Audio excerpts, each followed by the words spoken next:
So we're going to talk about the digestive system of the horse today. We're going to start with the anatomy of the foregut, and as the name implies, it is the very beginning of the digestive system. The foregut actually starts with the teeth in the mouth. The teeth are the ones that rip off or cut the grass in order for the horse to get it into his mouth. And then, of course, the molars in the mouth and the tongue get it all chewed up.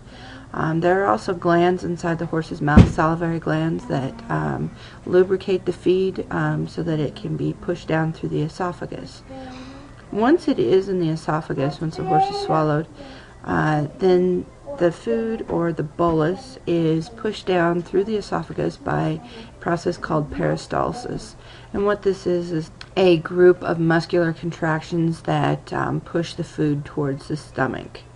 Then once we get to this horse's stomach, the first thing that you should notice is that it is very small. Roughly a couple of gallons or so.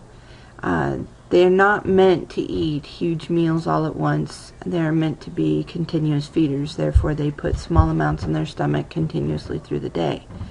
That's going to come into play as we learn how to manage our feeding regimens and how the nutrition of the horse comes into play. So you do need to know that the stomach is rather small for as big as animal that they are.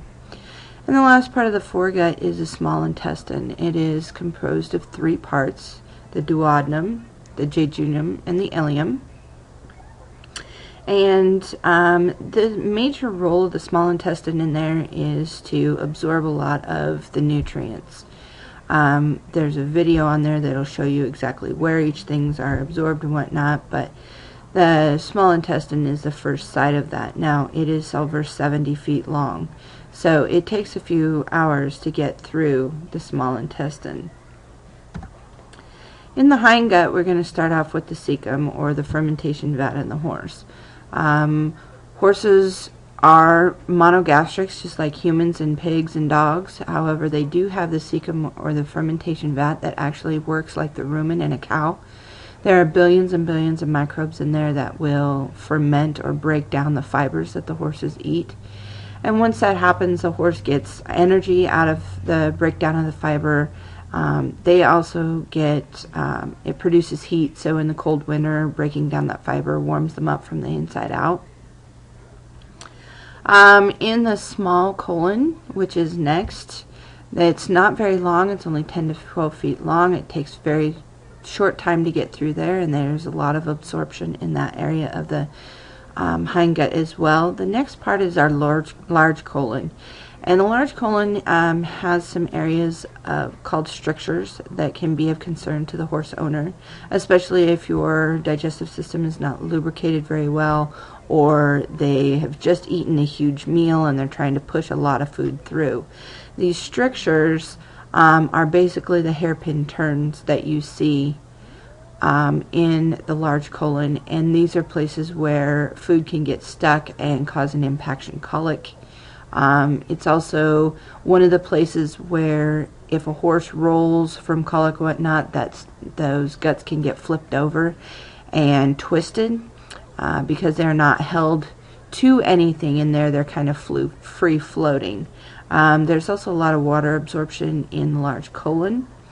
And then you get to the rectum, which is a short-term storage area, basically for the feces, and the last bit of water is absorbed in the rectum. And then, of course, the anus is the exit of the digestive tract. So the physiology of the digestive tract. Horses are designed to be continuous eaters. Again, we have that small stomach so that they put a little bit of feed in there continuously through the day. Now, horses generally graze around 16 hours of the 24 hours a day. So they have a continuous acid production in their stomach.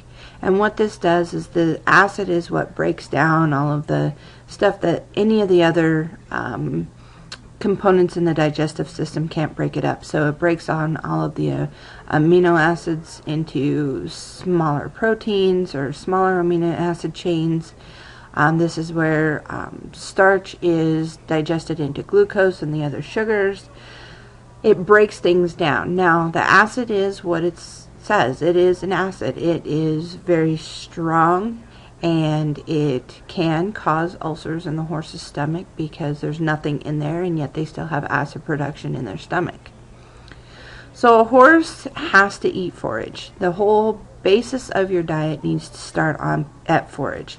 And the reason for this is because it is fiber and it'll keep those guts moving, but also because, as I mentioned, when it goes into the cecum, all of that fiber is digested and broken down by the fermentation of the millions and millions of microbes, and that is turned into energy.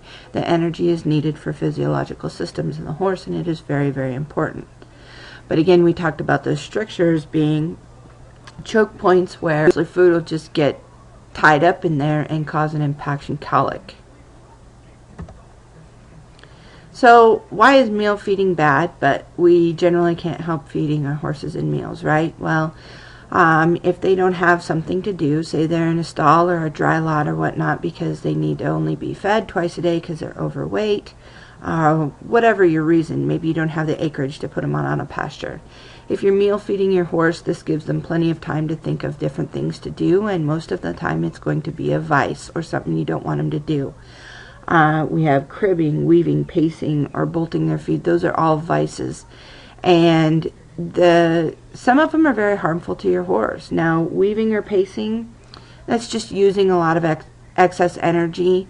It's not really harmful to your horse. However, cribbing is very harmful to your horse in that it will shorten their teeth prematurely, and so they're not going to be able to eat with those incisors as long as a horse that does not crib. The other one that is very harmful is bolting the feed. If your horse bolts his feed, this could lead to choke or impaction colic because he's not allowing the mouth to lubricate that food as well as it should be. So there are some things that you can do for that. Of course, a cribbing collar, put them out on a pasture with a muzzle, a grazing muzzle or whatever. You can also put large rocks or balls in your horse's feed, make him slow down long enough to actually find and chew that feed. So those are different things that can happen with the meal feeding. The other thing also is ulcers. Again, we talked about continuous acid production in the stomach. If there's not anything in the stomach and the acid is still producing, that can lead to ulcers. And some horses get anxious over not having anything to do. Maybe they're not smart enough, thank God, to come up with a vice on their own, but they're just nervous all the time, and it's mostly because they don't know what they're supposed to do. I mean, their physiology says they're supposed to be grazing all the time, and he's not, so what else is he going to do?